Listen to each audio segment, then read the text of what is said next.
Buenas tardes a todos y a todas y gracias por acompañarnos esta tarde en este webinar sobre geopolítica, ESG e Irán. Bueno, como ya sabréis, hemos organizado este espacio para tratar un poco más en profundidad las conclusiones del informe que os hicimos llegar a las personas que estáis suscritas a nuestra newsletter hace unos días, donde estuvimos analizando un poco el contexto geopolítico actual que está pues, al final impactando de forma directa en la estrategia empresarial. A nivel muy práctico, para las personas que no estéis hasta el final de la sesión, os enviaremos luego la grabación de todo el webinar. No sé si Juan puedes pasar el link luego para que puedan acceder a esta. Y bueno, pues por eso hoy queríamos también centrarnos en una cuestión que probablemente muchos y muchas de vosotros estéis siguiendo en medios de comunicación y es la situación que está. Genial, gracias.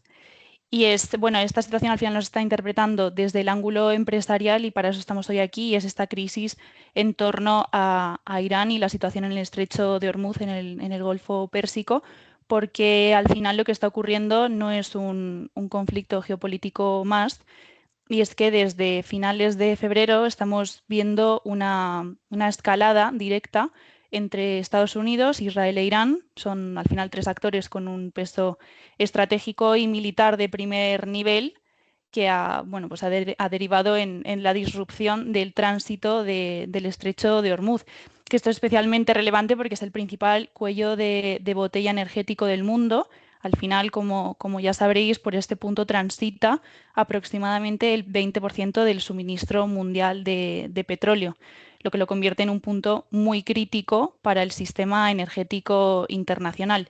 Y además lo que estuvimos viendo durante los primeros días de crisis es que el tráfico de petroleros, por ejemplo, cayó de forma muy significativa y en muchos casos llegó incluso a paralizarse prácticamente por completo debido pues, a este riesgo operativo, generando pues, una disrupción inmediata en los mercados energéticos. Y esto ha tenido consecuencias muy claras en muy poco tiempo, como ya habréis visto en medios de comunicación, con pues, estas subidas del precio del petróleo, la tensión en los mercados del gas, la presión en la propia inflación y, en general, un aumento notable de la incertidumbre económica a nivel global. Pues que además, más allá de estos efectos inmediatos, lo que realmente importa es el contexto en el que ocurre. Y es que esta crisis no es un hecho aislado, porque se suma a un entorno en el que ya vemos que la situación está muy tensionada. Está, por un lado, la guerra en Ucrania, que al final sigue afectando al equilibrio energético europeo. Luego también están las disrupciones en el Mar Rojo, donde hemos visto ataques a buques comerciales que han obligado a desviar rutas muy claves para el comercio internacional, y bueno, también algunas tensiones comerciales y tecnológicas entre grandes potencias, donde destaca pues al final este roce permanente que siempre hay entre Estados Unidos y China. Entonces, en conjunto, lo que estamos viendo es una acumulación de crisis, una policrisis que podríamos llamar, en la que los distintos riesgos no solo coexisten, sino que se refuerzan entre sí. Y aquí es donde entra el enfoque de este webinar, porque todo esto ya no se queda en el plano geopolítico, sino que está entrando de lleno en la operativa de las empresas, en los costes energéticos, en las cadenas de suministro, en los tiempos de entrega, en la planificación financiera y, en definitiva, en toda la toma de decisiones estratégicas.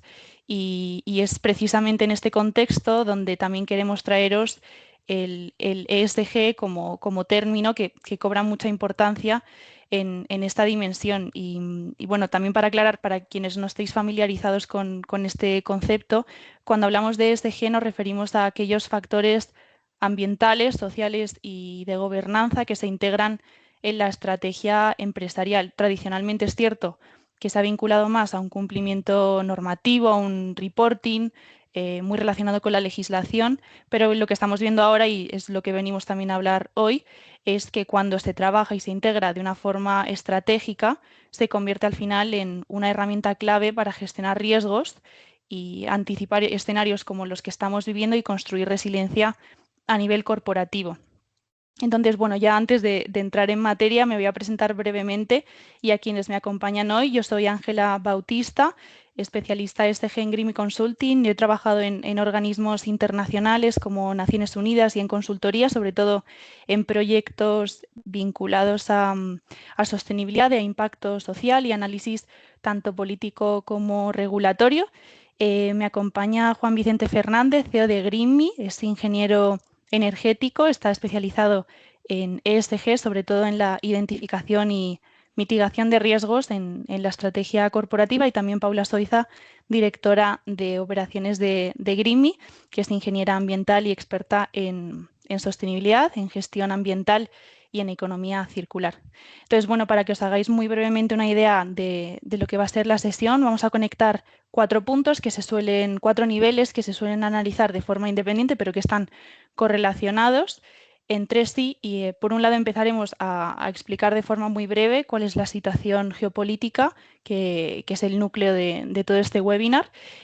Pasaremos a cómo este contexto geopolítico se traduce en la economía real, qué implicaciones concretas tiene para la empresa y finalmente cómo una estrategia ESG bien integrada puede ayudar a gestionar este entorno.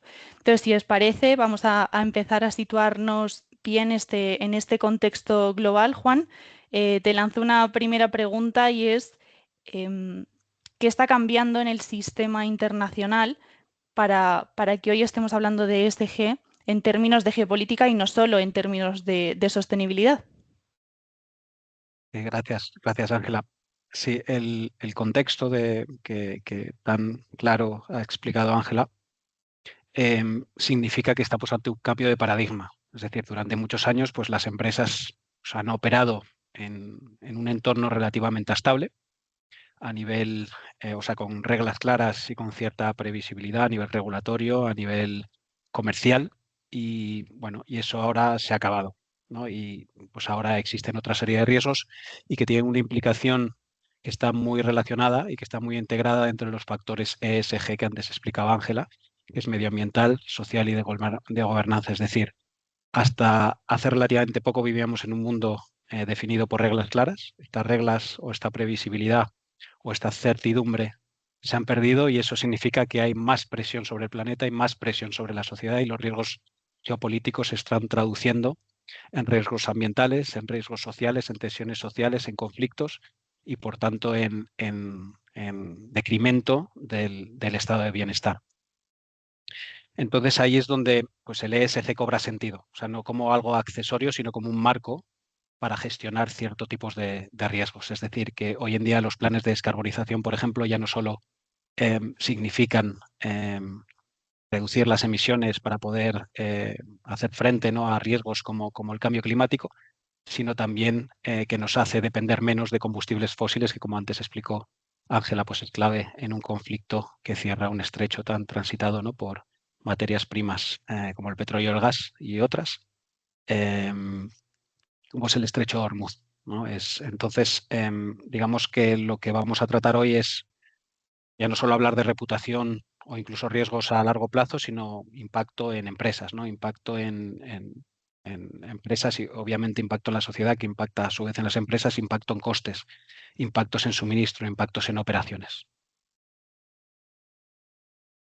Claro, y es que, de hecho, hay una idea bastante importante en lo que comentas, que es ese cambio de la geopolítica, de cómo se ha convertido realmente en una variable que impacta directamente en la operativa de las empresas. Y yo creo que para entender bien esa transición de este concepto, creo que es bastante útil bajar un nivel y ver qué ha pasado exactamente en las últimas 4 semanas, porque muchas veces hablamos de riesgo geopolítico, que parece un concepto demasiado abstracto. Entonces, aquí vamos a aterrizar un poco más este caso concreto, y es que si aterrizamos los hechos, esta situación responde a una escalada que realmente se termina por intensificar a finales de enero, cuando Estados Unidos e Israel lanzan una operación militar contra Irán, un poco más bien dirigida a infraestructuras estratégicas, y a partir de ahí la respuesta de Irán introduce un elemento clave desde el punto de vista económico, que es esta alteración que venimos hablando del tránsito en el estrecho de Hormuz. Entonces, esto es especialmente relevante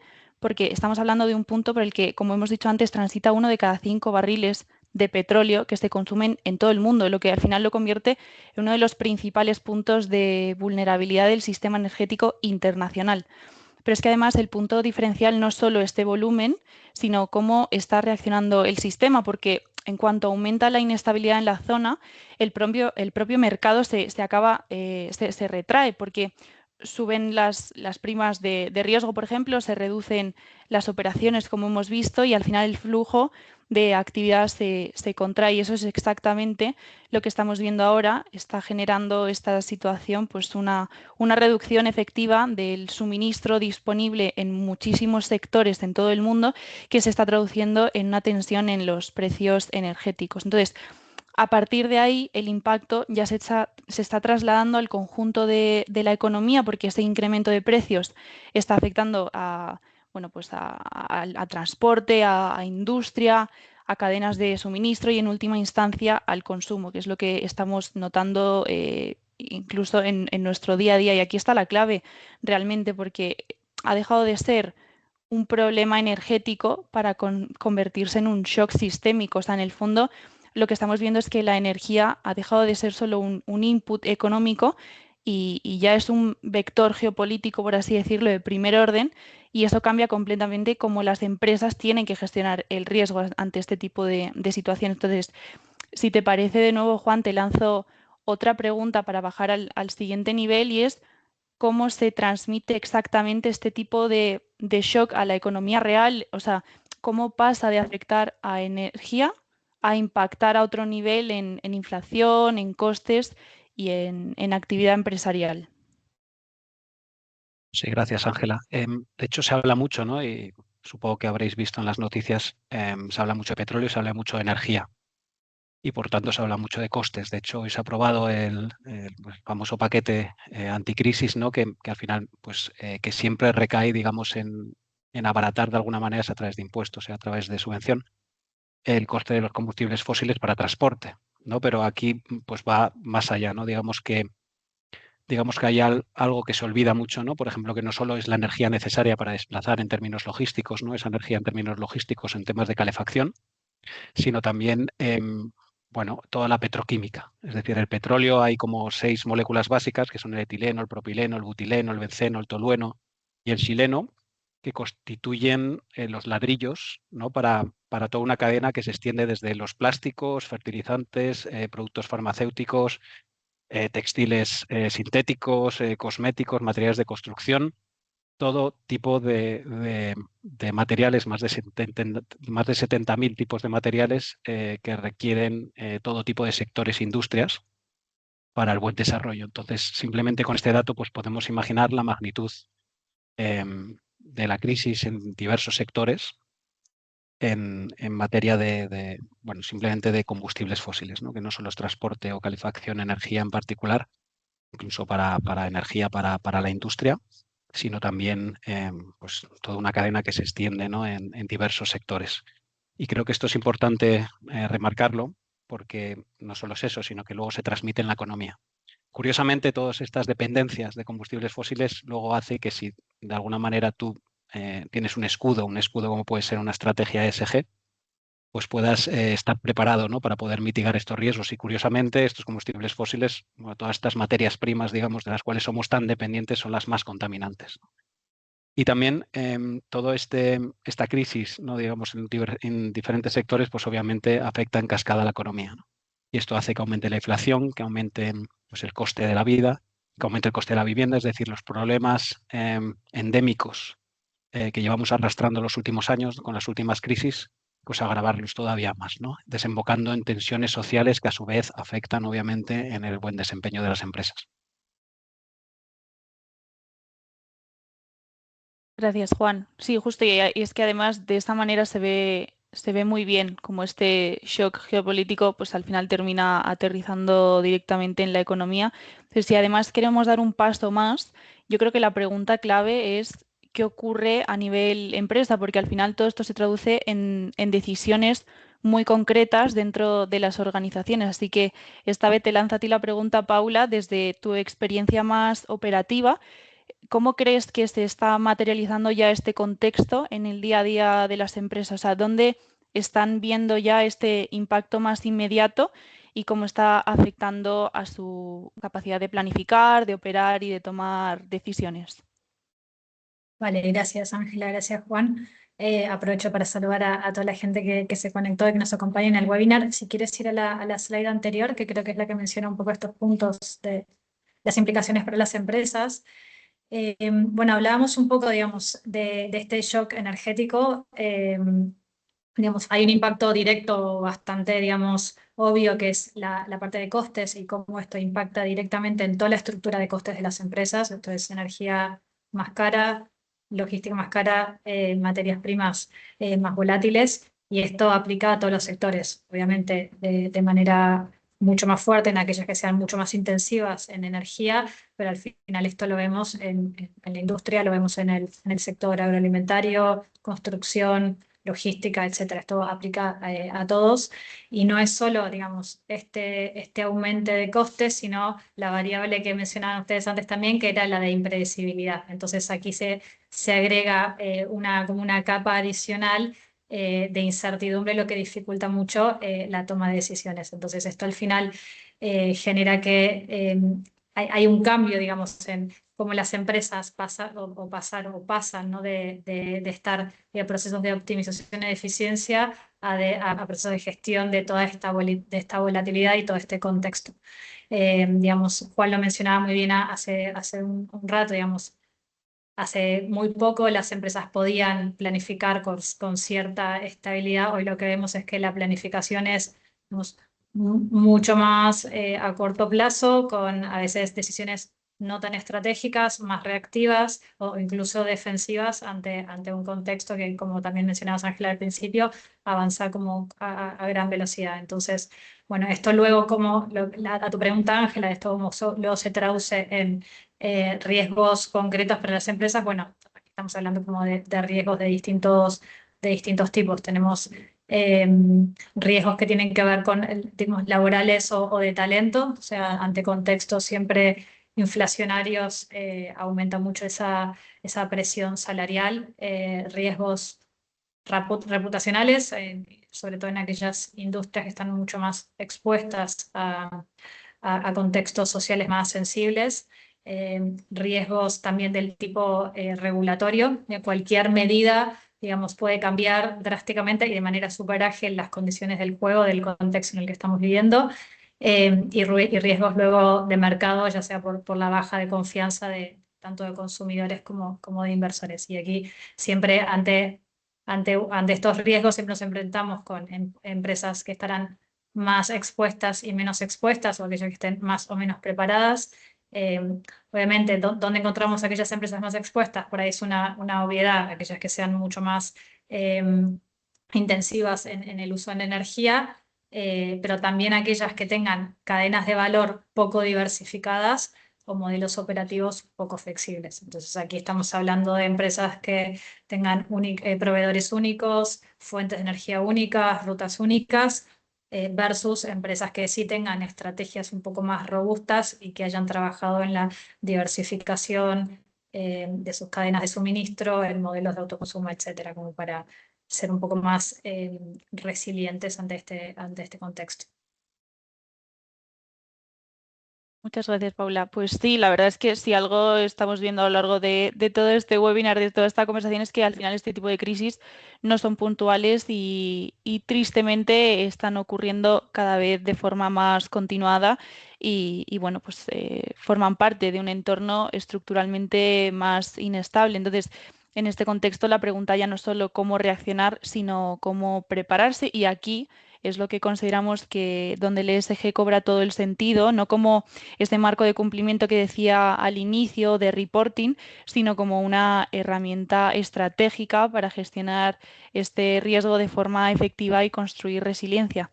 Así que si os parece, vamos a aterrizar los tres pilares fundamentales del ESG, empezando por la parte ambiental. de nuevo, Paula, en este contexto como el que estamos viviendo a nivel geopolítico, donde la energía se está convirtiendo en un factor muy crítico, ¿cómo debería interpretarse el pilar ambiental desde el punto empresarial, desde el punto de vista empresarial?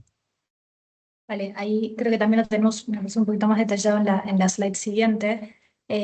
Pero si vamos a la pata ambiental, digamos, tenemos algunos impactos que podemos identificar ambientales de manera más directa, más tangible o más obvia.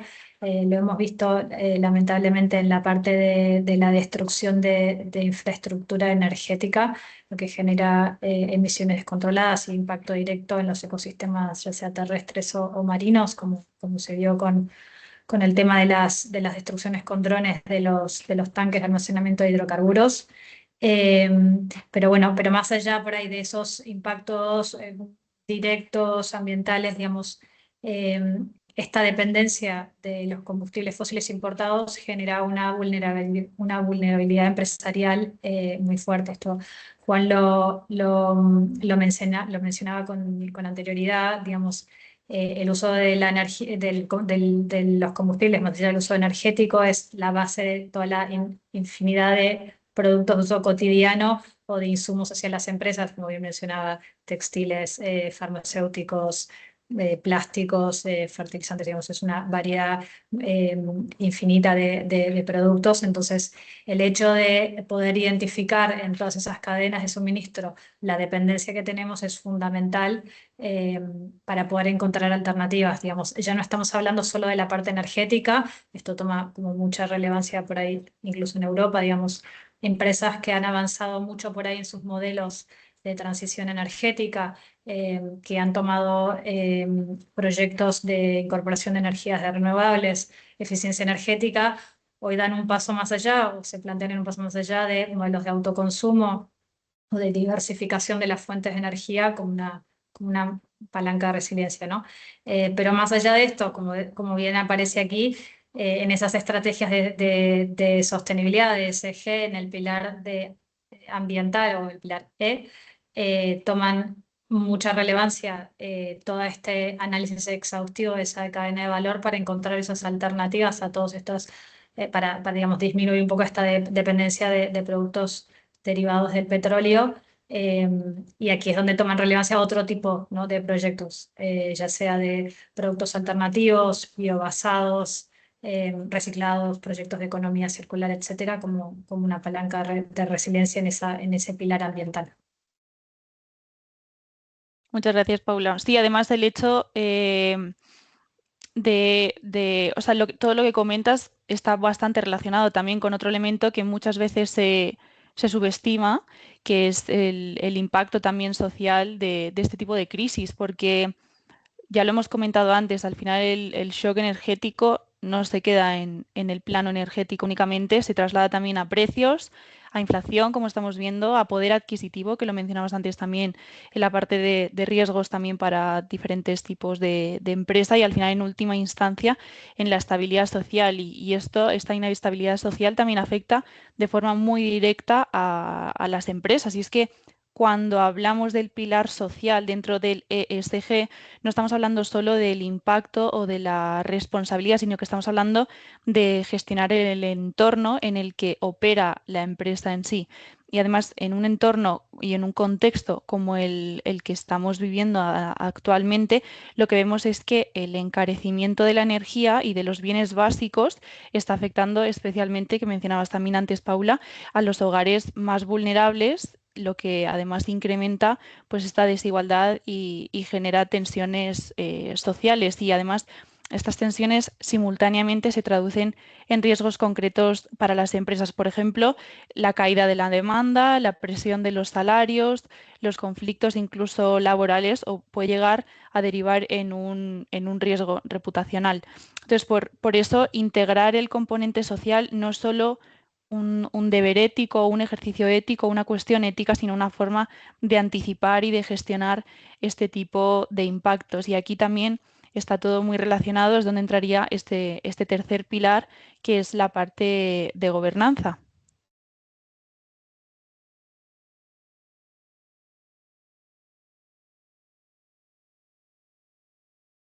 Disculpa, Ángela, que estaba muteado.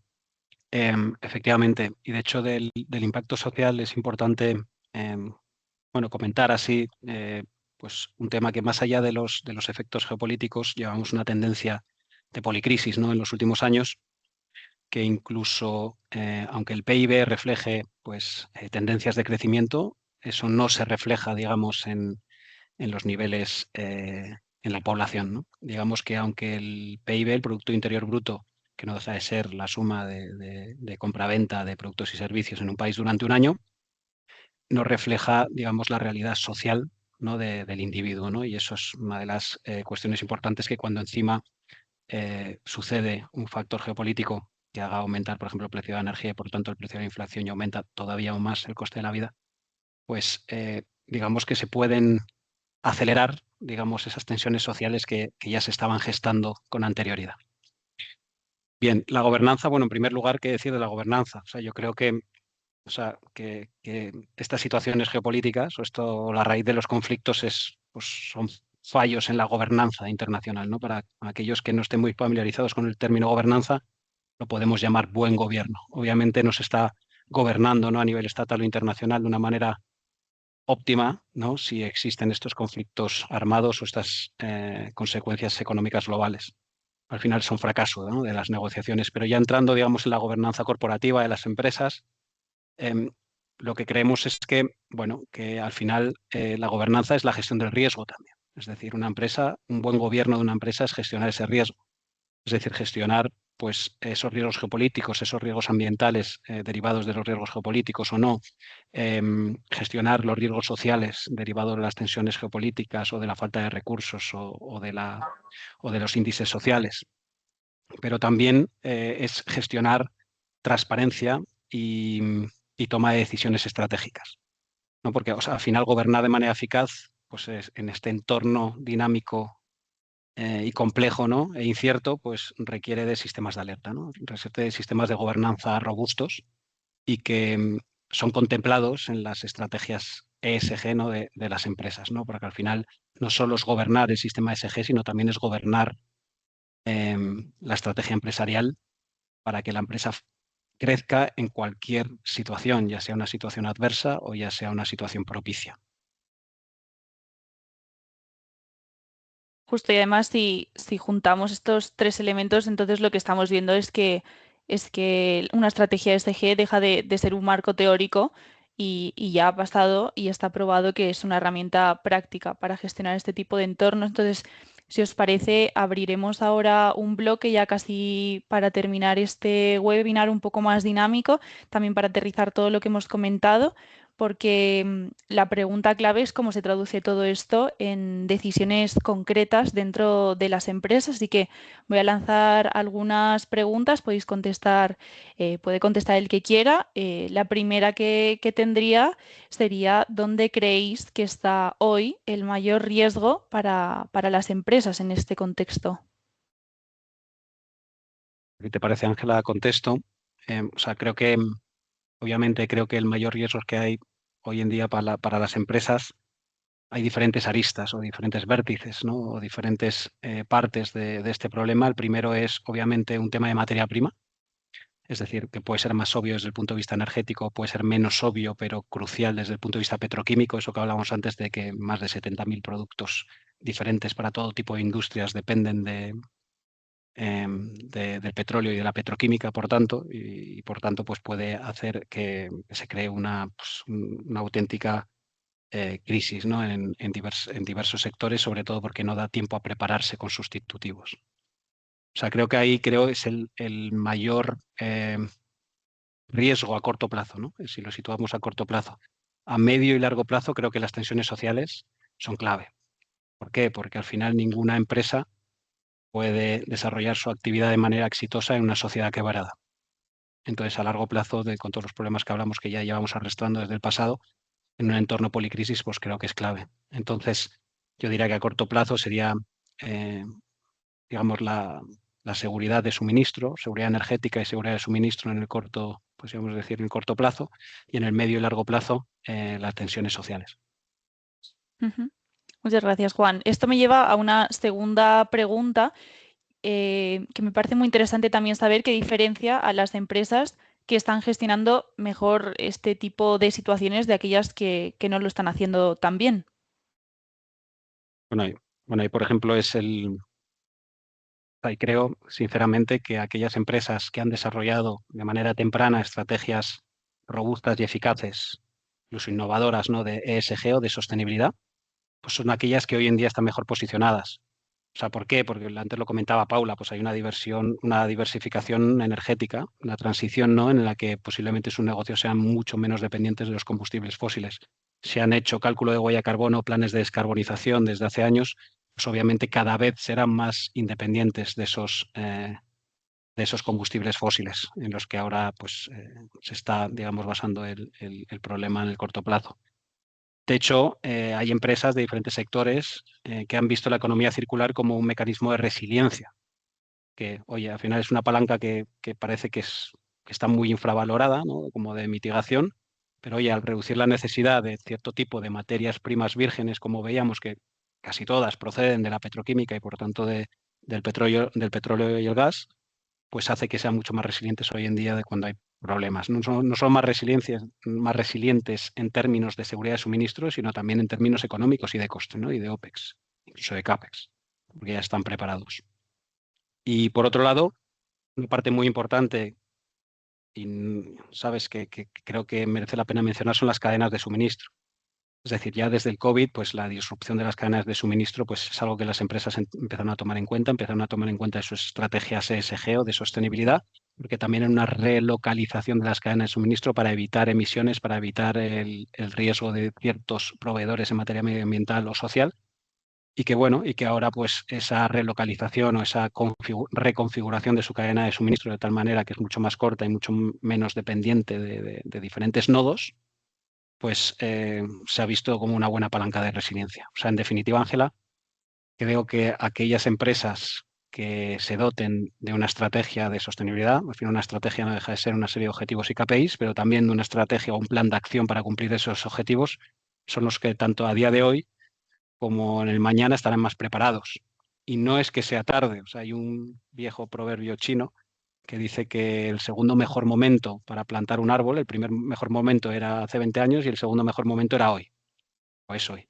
Entonces creo que es importante pues, transmitir que tener una estrategia y un plan de acción a nivel medioambiental, social y de gobernanza es un buen escudo de cara a un entorno global incierto para la mitigación de todos estos riesgos que hablamos. Ujú. Muchas gracias, Juan. También una pregunta muy relacionada con esta. Para una empresa, para convertirse en esta categoría de empresas que a día de hoy lo están haciendo bien, si tuviese que una empresa tomar una decisión mañana, ¿cuál sería la más urgente para reducir su exposición al tipo de riesgos de los que hemos estado hablando antes? Si quieres, toma este punto, Ángela, porque me quedo con algo que decía Juan recién sobre la importancia de las estrategias ESG, los planes de acción. Creo que para el que estás preguntando puntualmente ahora, hay un paso previo antes, digamos, para poder elaborar esas estrategias, que es tener un análisis muy exhaustivo, un diagnóstico muy exhaustivo del modelo de negocio y toda la cadena de suministro de una empresa, digamos. Muchas veces a partir de estos diagnósticos exhaustivos es donde se pueden identificar dónde están esos riesgos reales que muchas veces ni siquiera se saben dónde están. Poder tener estos análisis exhaustivos es lo que luego permitirá tener una estrategia muy robusta y un plan de acción para acompañar todos estos proyectos que ya hemos estado hablando a lo largo de todo el webinar, ¿no?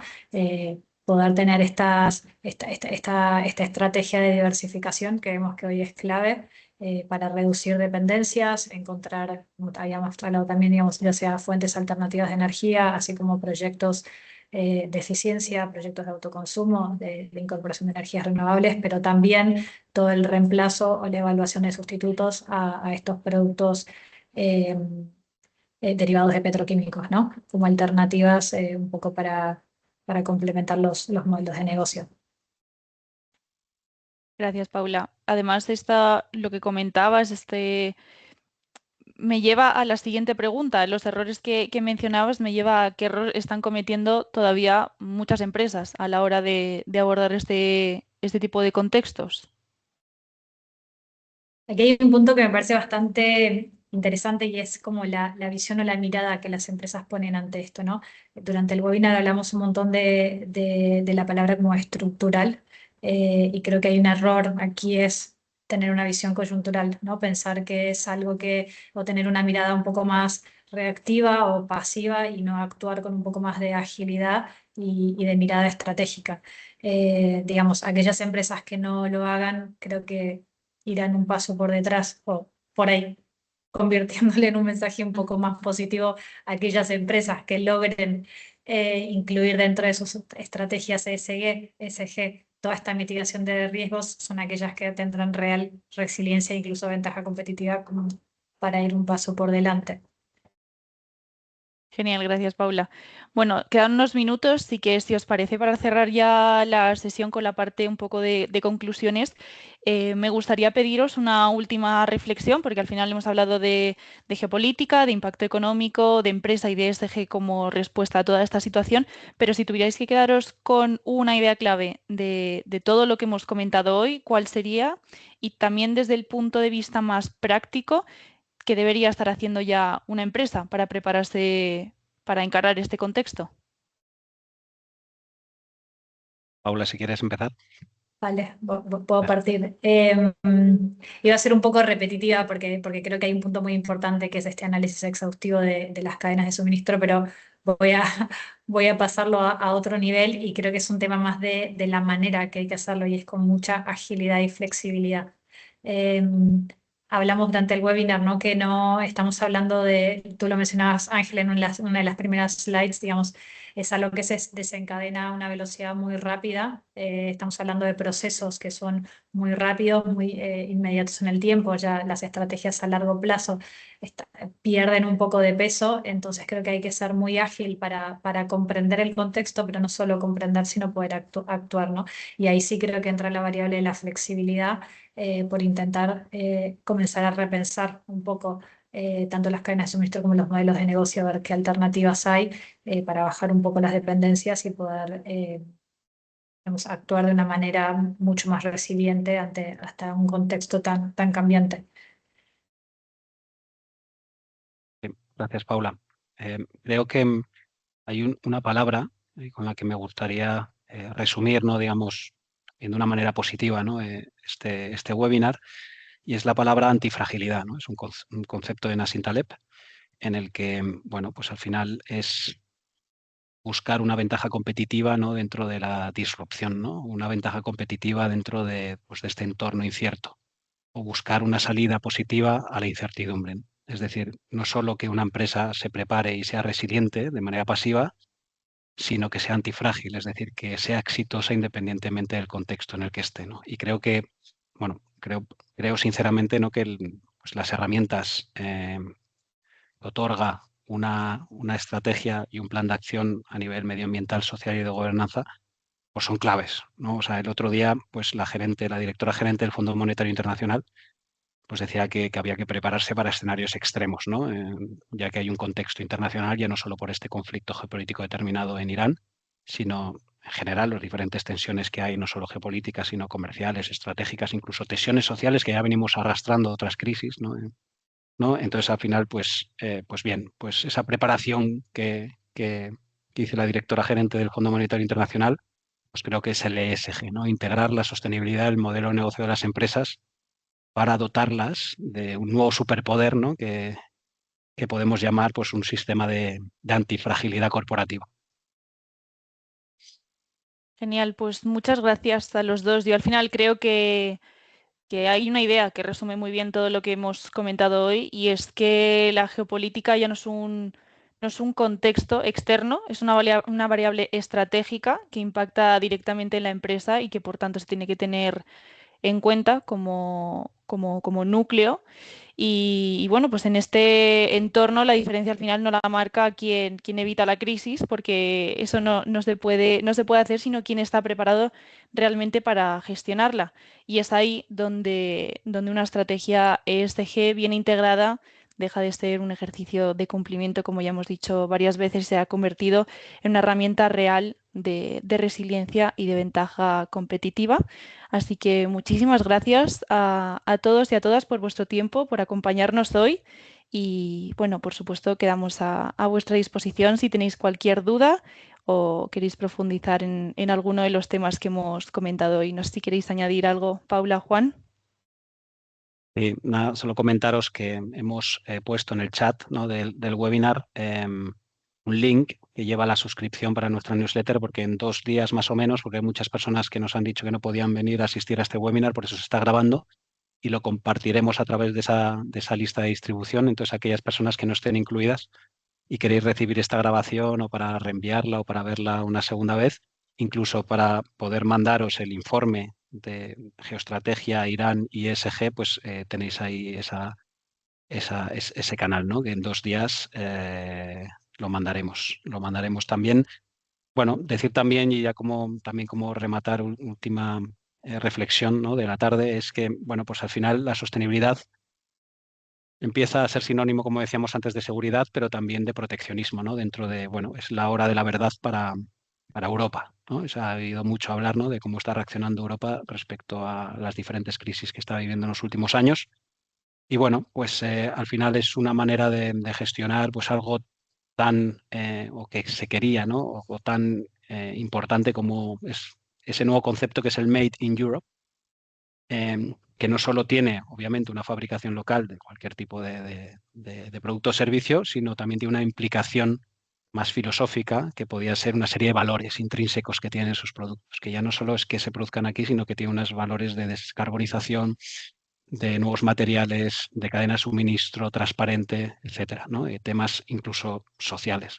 Entonces, bueno, pues también decir que es un momento también de oportunidad, ¿no?, como en toda crisis, y que el ESG pues puede funcionar no solo como un círculo virtuoso, ese escudo de antifragilidad, sino también como un seguro estratégico.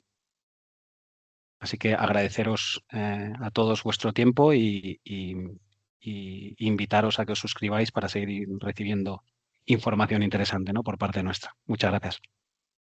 Muchas Muchas gracias a gracias. todos.